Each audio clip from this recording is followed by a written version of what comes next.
Virgo, welcome to your end of January 2019 General Tarot Update. It's Raina here, and I have, I'm using the Druid Craft deck. I don't know why I have a hard time remembering how to say it, but I don't use these cards. I haven't used them very often. I don't know particularly why, although they are oversized. I'll show you the difference. Here's my Rider Waite deck. Look at this. I can't even put the other one in the frame. You can see it's wider and just bigger altogether. And but that's not necessarily, you know, a drawback to me. I'm just saying that I guess because it's a newer deck of mine is a big thing. The images are very faithful to the Rider Waite Pamela Coleman depictions, so it isn't because of that for sure. And they're beautiful illustrations. So I'm getting that Ace of Swords a lot. So anyway, just a change of pace.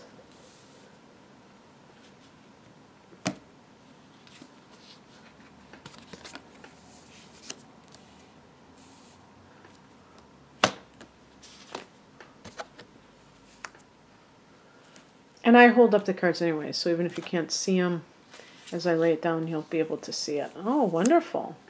So, you know, you have a card that's considered challenging, but it says a spiritual message card, so very nice. Especially since at the heart of your reading, we have here the Sun card. So this is as good as it gets in the deck, and you know, you got that golden aura and the child. The reason they depict a child is this is one aspect of the Sun card. It can be children, but it can be love, prosperity, healing, success, things like that. Just about every good thing you can think of, right? And so, however this matters to you, success in love, success in business, healing, you know, success physically, like healing an ailment, and feeling, you know, it's also the card of vitality. So let's say that you healed from a physical illness and now you feel like $1,000,000. You feel like you are back in action again, back in the saddle again. Because this is, I was just thinking of the boy on the horse. Let's look at the past position to gain more clarity. We have the Ace of Swords. Could possibly be a new relationship that is putting the spring in your step. Maybe with an air sign. Gemini, anyone? Or Libra? I said Gemini because of Virgo, you being both mutable signs. And then we have Aquarius. And this can also simply be that you've recently seen the light about a particular issue, and that has caused you to honor yourself. When I think of the Sun card, I think of somebody honoring who they are, you know, that identity associated with the sun, and not allowing anything to get the best of them anymore. Because if the sun represents healing to you, it means that before you had need for healing. And with the Ace of Swords in the past position, it can even be that you finally cut through the lies and the crap. And you know, the reason I like this depiction so much is you see that the water is very murky. It's green, like full of algae, and the sword is gleaming. And that represents the sword of truth, the clarity of the situation, and it can also be a new relationship, as I said, with an air sign that feels very warming and that feels like true love. The higher message is the Eight of Swords. This is a card of self-imposed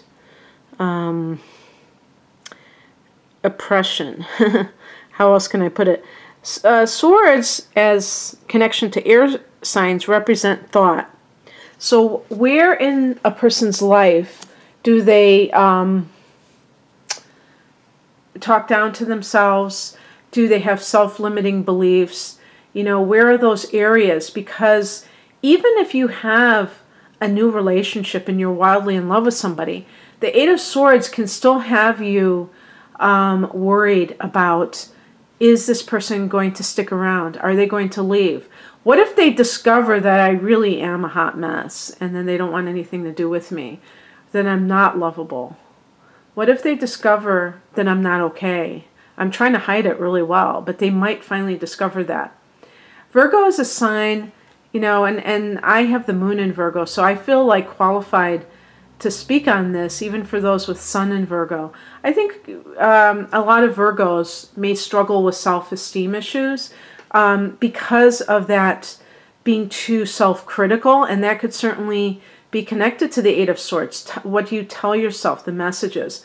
But it's very important, and this can even be in the workplace. If you've had some kind of recent success professionally, you can still be like terrified that it's going to all go away, that you're going to make a mistake. And the thing is, what I have discovered is that when a person has had a lot of feelings of failure or just has not felt a lot of success in their life, when they start to get those accolades, they start to get successful, at least, you know, everything is relative, but just a forward momentum in a particular area, that can be the most terrifying moment of their life, because the first thing is it totally blows to smithereens all those negative things that you say, because now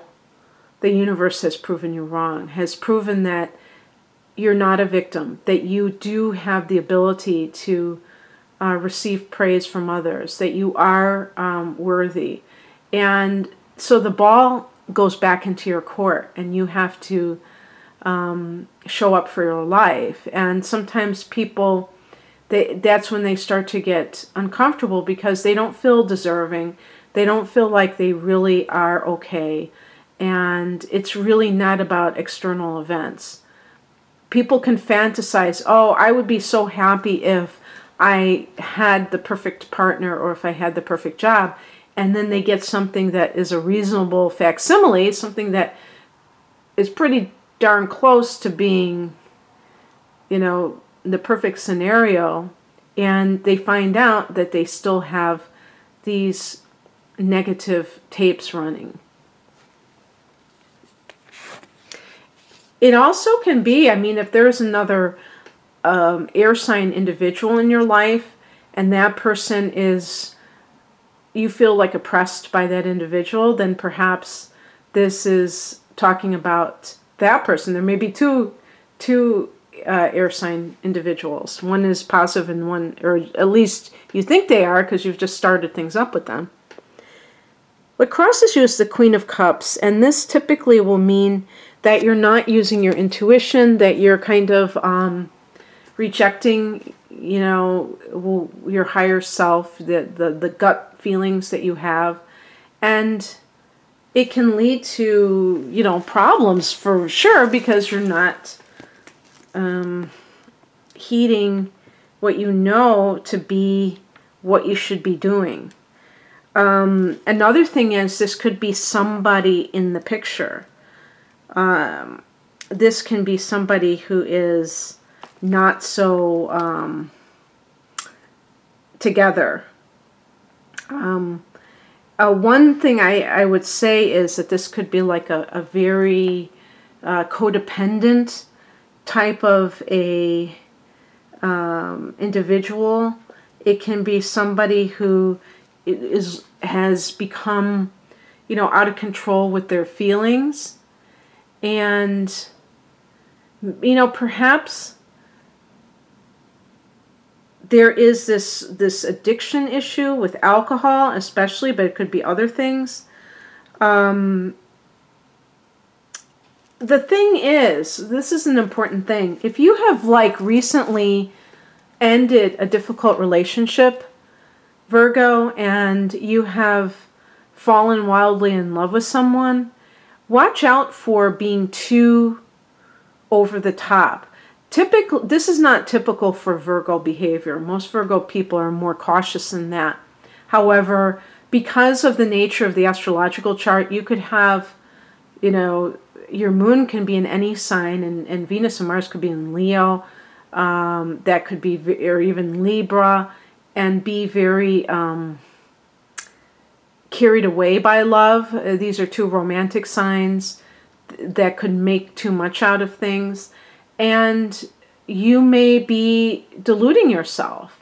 Maybe you're on the rebound with somebody new. So you have to be careful that you are not perhaps exaggerating a new relationship or a new attraction to someone.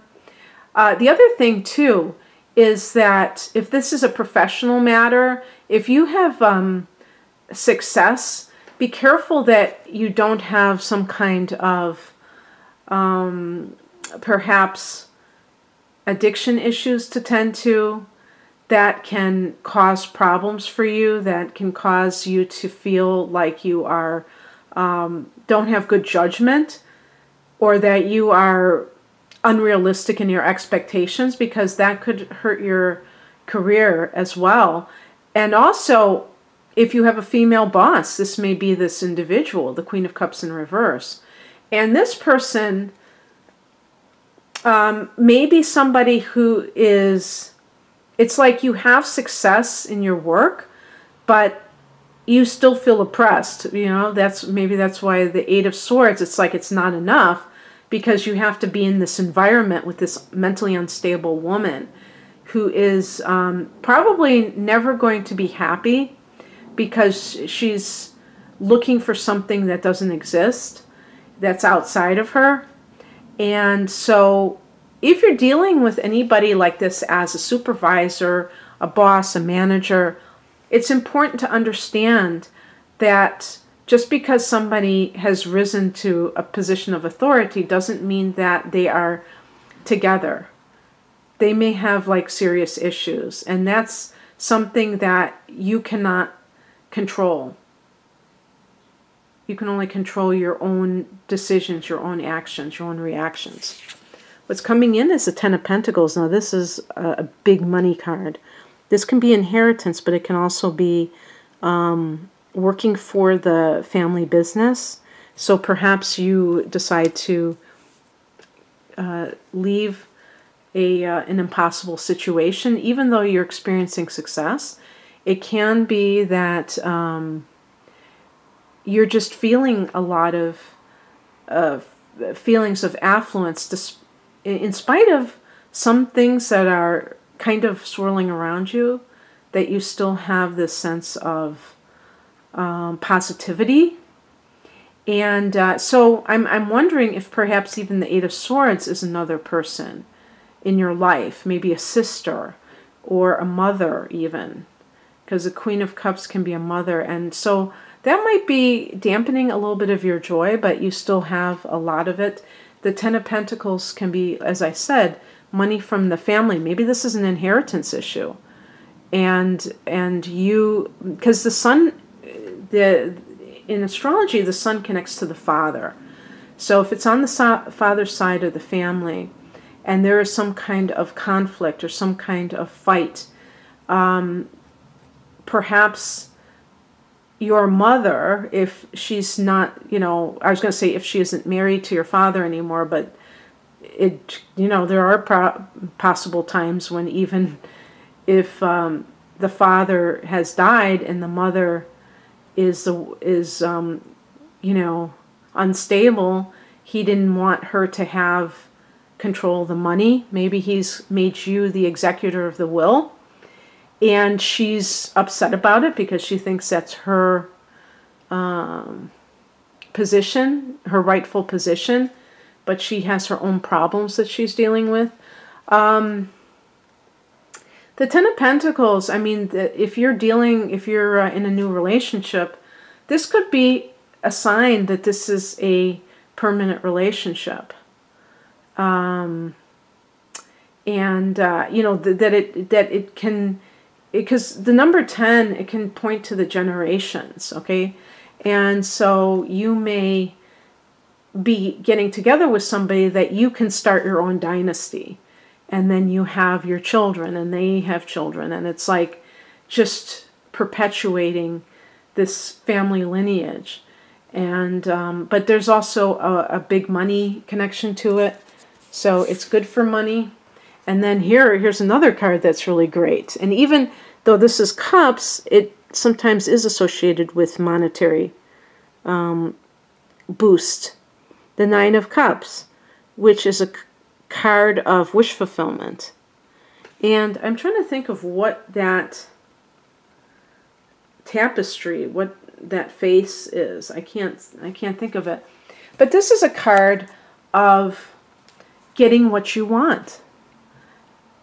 And it can be very, it's like wish fulfillment, happiness, I mean a sense of emotional fulfillment.